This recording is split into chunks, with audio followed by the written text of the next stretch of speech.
información. Gracias. Ahora sí, Jorge.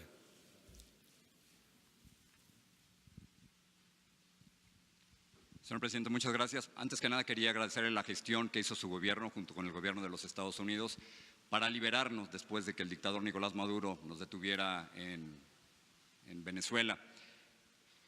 Todavía no nos regresan nuestros equipos ni la entrevista. Yo sé que usted no le quiere llamar dictadura a Venezuela, pero nosotros lo vivimos en carne propia. Pero estoy aquí no para hablar de Venezuela, sino para hablar de México y le tengo dos preguntas.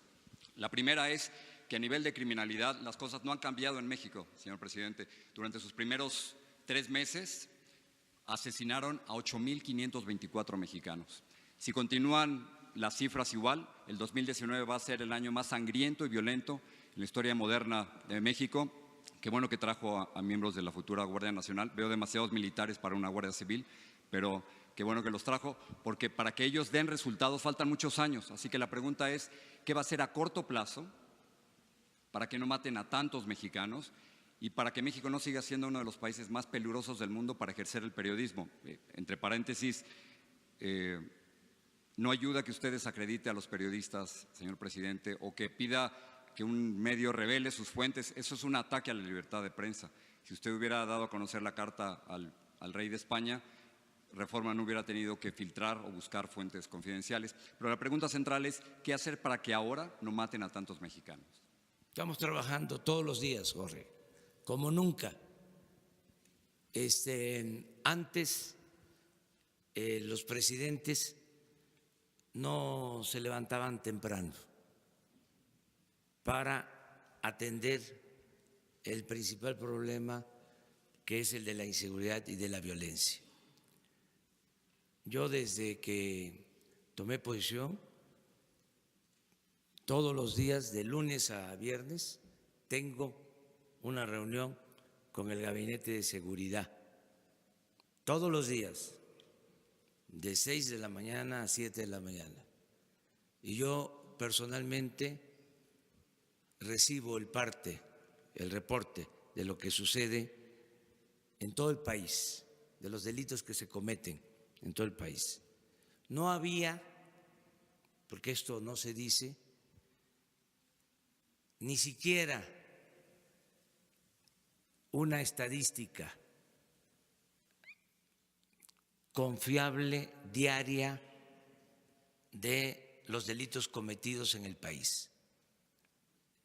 Los presidentes no se hacían cargo de este tema, delegaban solamente que se presentara un asunto grave y desgraciadamente pues eso era casi del diario, le pasaban al presidente en turno una tarjeta para informarle. Ahora ya no es así.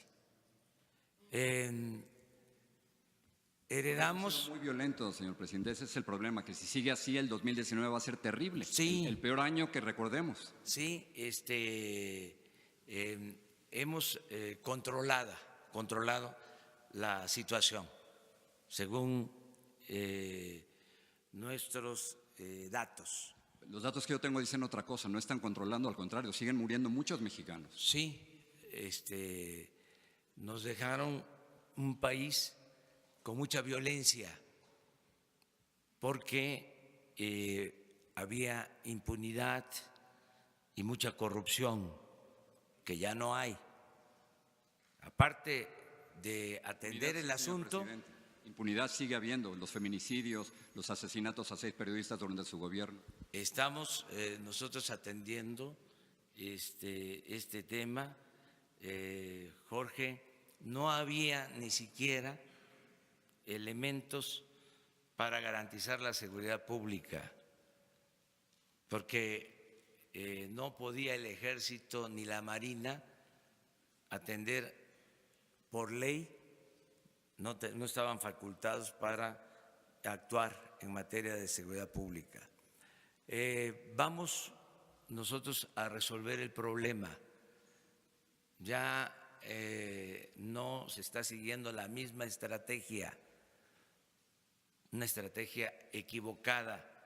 Desde hace más de 10 años, 2 sexenios, se pensaba enfrentar la violencia con la violencia. Los gobiernos estaban dedicados a saquear, a robar y no representaban al pueblo. Se abandonó el campo, no se crearon empleos, se alentó la migración, se abandonó a los jóvenes, imperó la corrupción. Te voy a dar un dato. Creció la violencia al mismo tiempo que creció la corrupción. En el último reporte de Transparencia Internacional, México ocupó el lugar 136 en el mundo en corrupción. Y con la política neoliberal que ya cancelamos, que ya no se va a aplicar, porque fue una política de pillaje, de saqueo, apenas se creció en 36 años al 2% anual. México fue de los países con menos crecimiento económico. Y si no hay crecimiento económico, no hay empleos. Y si no hay empleos, no hay bienestar. Y si no hay bienestar, no puede haber paz y tranquilidad. Entonces, ¿qué hacían? Operativos, cárceles, queriendo enfrentar la violencia con la violencia. Ya esa política no se continúa. Ahora estamos atendiendo a la gente humilde, a la gente pobre, para que, sobre todo los jóvenes, no se vean obligados a tomar el camino de las conductas antisociales. Todo esto nos va a llevar algún tiempo, pero ya comenzó esta nueva política y esto tiene como complemento la perseverancia, la coordinación. Anteriormente la Marina actuaba por su cuenta, el Ejército hacía lo propio, la Policía Federal también, las policías estatales, las policías municipales. Ahora ya no, ahora hay coordinación. Ahora se aprobó una reforma constitucional. Pero no resultados, señor presidente. Claro que sí hay resultados. Las cifras indican que sigue aumentando el número de asesinatos, 8.524 en los 3 meses primeros. No han aumentado. No, claro que han aumentado, por No, supuesto que sí. Sí. Yo tengo otra información. ¿Son cifras de su propia Secretaría de Seguridad? Sí, pero yo te invito para que las revisemos. ¿Esas no son ciertas? ¿Las cifras de las de nosotros no son ciertas. No, le pregunto que si las cifras de su Secretaría de Seguridad no son ciertas. Dicen que murieron 8.524 mexicanos en los primeros 3 meses. Vamos viéndolas. Yo no te voy a decir, porque no me gusta decir mentiras. A ver, ¿por qué no pones la gráfica del promedio diario? Sí, pero no es cuestión de promedio diario, es cuestión de cuántos mexicanos han muerto durante los primeros 3 meses. No. Y yo traigo mis fuentes aquí. En dos sexenios,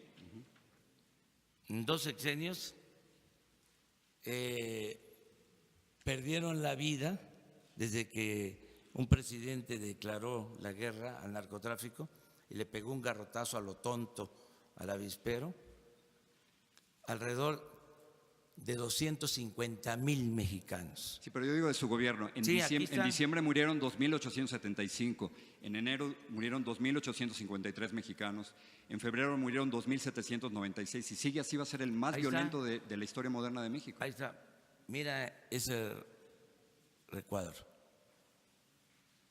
A ver si coincide con tus datos. No sé cuántos, no alcanzo a leer desde aquí. A ver, yo te digo. Vamos a acercarnos a ver.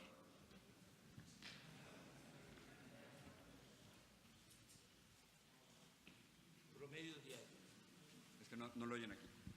Promedio diario. 79. Diciembre. Enero, 75. Febrero, 83. Marzo, 77. Pero las cifras totales son... No.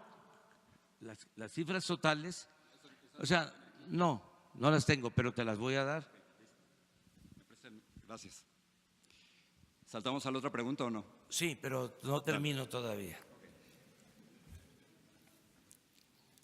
No estoy diciendo, que quede claro, que está resuelto el problema. Lo que estoy diciendo es que hemos mantenido los niveles que existían anteriormente, o se revirtió la tendencia que traíamos sobre el delito de homicidios. Es ahí donde no coincidimos. Yo no veo ninguna que se ha revertido absolutamente nada. Sí, pero vamos poco a poco y mi compromiso es que van a bajar los homicidios. Ya lo hice cuando fui jefe de gobierno en la Ciudad de México.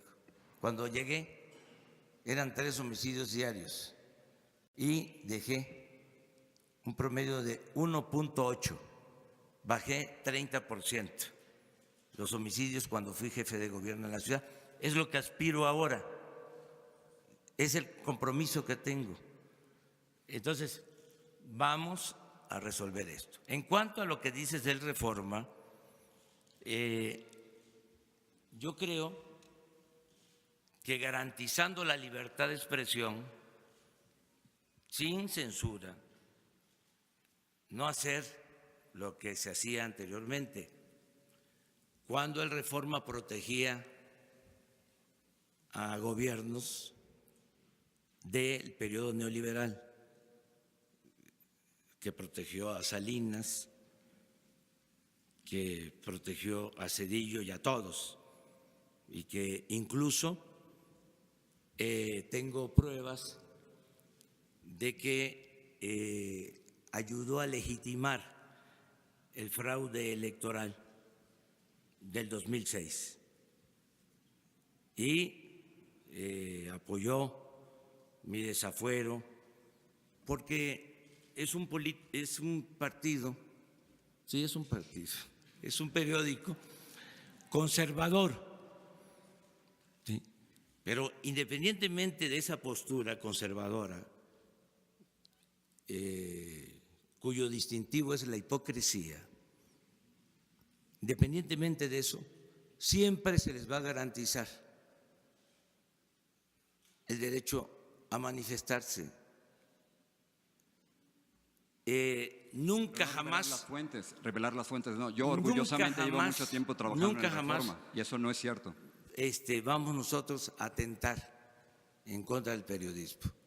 No va a pasar lo que sucedió, y ellos no dijeron absolutamente nada, cuando un gobierno de derecha, conservador, expulsó a José Gutiérrez Vivó, lo desterró,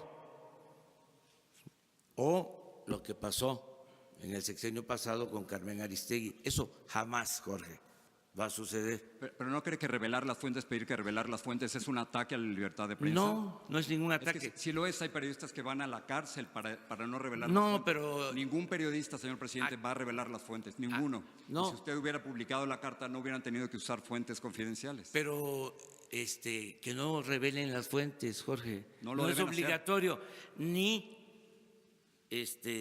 va a haber coerción, no va a haber represión. O sea, ya no está pidiendo que revelen las fuentes. No, si lo dije desde el principio. No, usted había dicho otra cosa. Usted había pedido que revelaran las fuentes. Desde el principio, el primer día dije, y si no quieren revelar la fuente, que no las revelen. Que no lo van a revelar. No le hace. Pero ninguno de nosotros las va a revelar. No. ¿Sabes por qué lo dije? Porque quiero ejercer mi derecho a la réplica. Y nosotros a la libertad de prensa. Eso es todo. Y que haya diálogo circular. Entonces, ¿por qué? Ellos sí pueden plantear que haya transparencia y yo no puedo pedir que haya transparencia. Sí, pero no revelar las fuentes, no, jamás. No. En este caso se trata de una carta que se envió a un gobierno extranjero y que de repente aparece publicada en el periódico Reforma. Entonces, ese es nuestro trabajo. Por eso, si no la quieren revelar las fuentes, no hay ningún problema. Pero yo tengo el derecho de manifestarme también, ¿no? Es lo que estoy haciendo. Déjame pasar la segunda pregunta. En el 2017 en una entrevista usted me dijo que Donald Trump sí era un racista. Incluso después usted escribió un libro llamado Oye Trump, que fue muy crítico con el presidente Donald Trump. Pero desde que llegó usted a la presidencia, aparentemente las cosas han cambiado un poco. Muchos acusan a su gobierno de ser la policía migratoria de Donald Trump. La pregunta es si usted cree que el silencio es la mejor estrategia para lidiar con un bully como Donald Trump. Yo lo que considero que no debemos pelearnos con el gobierno de Estados Unidos como política y que ha habido una relación de respeto mutuo que yo estimo mucho. Yo represento a todos los mexicanos y me importa tener una muy buena relación con el gobierno de Estados Unidos. Es una vecindad necesaria, una muy buena vecindad que debemos de procurar, fincada en la cooperación para el desarrollo. Y no voy a caer en ninguna provocación, no me voy a enganchar en un debate con el presidente de Estados Unidos cuando tenemos en Estados Unidos 24 millones de mexicanos, 12 millones que nacieron en México y 12 millones de padres mexicanos. Entonces, voy a actuar de manera responsable. Tengo que reconocer que han sido respetuosos con nuestra soberanía. Cuando se negoció el Tratado de Libre Comercio y el gobierno anterior y el gobierno de Estados Unidos, el gobierno actual, querían establecer un capítulo de energía que comprometían nuestra soberanía en el manejo del petróleo, dijimos no. Y se rompieron las pláticas y después de un tiempo se restablecieron las pláticas y se aceptó nuestra propuesta para que México siga siendo un país libre, soberano en esta materia y en todo. Pero esto implica también una actitud de parte nuestra responsable y el que no nos peleemos sin ton ni son con el gobierno de Estados Unidos lo aprueba la mayoría de los mexicanos. Quienes quisieran que nos peleáramos son nuestros adversarios. Acabo de estar hace poco en Poza Rica, Veracruz, y en un mitin pregunté a la gente, ¿quieren que le conteste al presidente Donald Trump o que actuemos con prudencia? Por unanimidad, habían como 3,000, como 5,000 personas, todos levantaron la mano para decir prudencia. Y esos son mis asesores. Yo escucho mucho a la gente todos los días, porque muchas veces los expertos se equivocan. Y se equivocan, entre otras cosas, porque no recogen los sentimientos de la gente, teorizan demasiado o tienen prejuicios ideológicos. Lo que hay en el fondo, Jorge, en México y en otras partes, que además no debe por qué considerarse un defecto o algo que afecte a la vida pública, lo que hay en el fondo es que son posturas distintas. O sea, ya no hablemos de capitalismo, socialismo, de fascismo, de neoliberalismo, hablemos de que siempre han habido dos posturas, dos corrientes de pensamiento, el pensamiento conservador y el pensamiento liberal. No hablemos de derecha o de izquierda. Sí, hay en México un partido, o sea, no formal, real, que es el Partido Conservador, y existe afortunadamente un partido liberal. Entonces, los del Reforma y otros grupos, con todo su derecho, pertenecen al Partido Conservador. En apariencia se presentan como liberales, pero no lo son. Entonces, sí tenemos esta discrepancia, pero es bueno el debate, la pluralidad, el que podamos ventilar estas cosas. Esto es la democracia. En las dictaduras es un pensamiento único. No se puede expresar nada. Se limita la libertad o todas las libertades. La democracia es esto que estamos haciendo ahora. O sea, que podemos discrepar, pero nos respetamos y esto es sano para la vida pública del país. Y nos da muchísimo gusto que estés tú aquí. Gracias.